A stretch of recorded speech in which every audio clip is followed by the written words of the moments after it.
If you sit at a desk all day long and suffer lower back pain, then you need to watch this video. Lower back pain that's associated with prolonged sitting is more common than you may think. It's something that I've suffered with for a long time, but there are a few key action steps that you can take right now and do them daily that can greatly reduce your lower back pain. What's really important to understand about lower back pain associated with seating is what's going on when you're sitting down. So if you look at this posture as I'm sitting here, the first thing to notice is the hip flexion that I'm sitting in. So there's a real shortening that's going on in the muscles that are associated with hip flexion.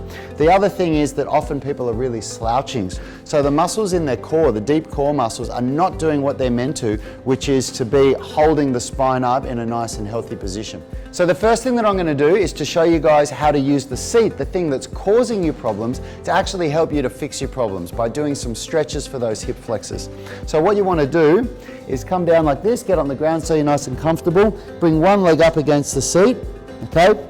Now the further away that your knee is from the seat, the more gentle the stretch is. The closer that your knee is to the seat, the more aggressive the stretch is. So from here, the first thing that you want to do is to just lean forward like this. And you can actually use your hand on another seat if you struggle from balance.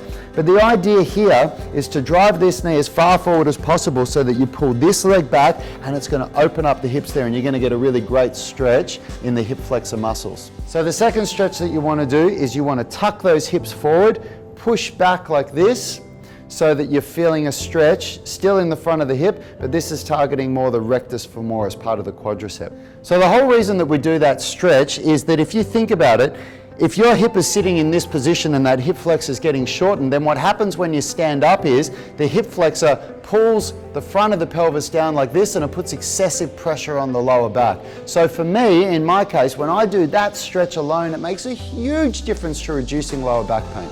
The next thing that we want to look at is the hamstrings. The hamstrings also become very tight from sitting down. So what you want to do for a hamstring stretch, just a really basic one, try to keep the knees straight and just try to lean forward like this as far as you can go. Now a lot of you guys will only be able to go to here, but you want to make sure that you don't round your back. You need to look at yourself in the mirror so that you're aware of just coming down like this. You can rest your hands on your knees, rock from one side to the other, and that's a really good stretch for the hamstrings to loosen them up a bit.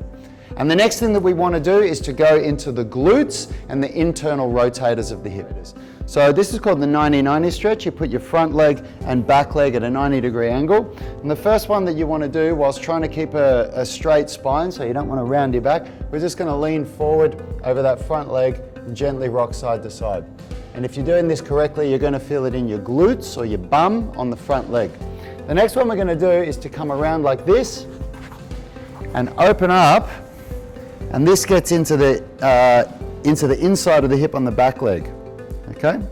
So from here you can come back down further if you want to, but a lot of you will only be able to get to here. So those are the major muscle groups to stretch to help with lower back pain that I've found have really helped me. And what I recommend is that if you sit down for 2 hours, get up, do those stretches, all of them. The hip flexors, the hamstrings, the internal and external rotators, do them for about 30 seconds each. It'll take you less than 5 minutes and it'll have a massive impact on your lower back pain. Good luck.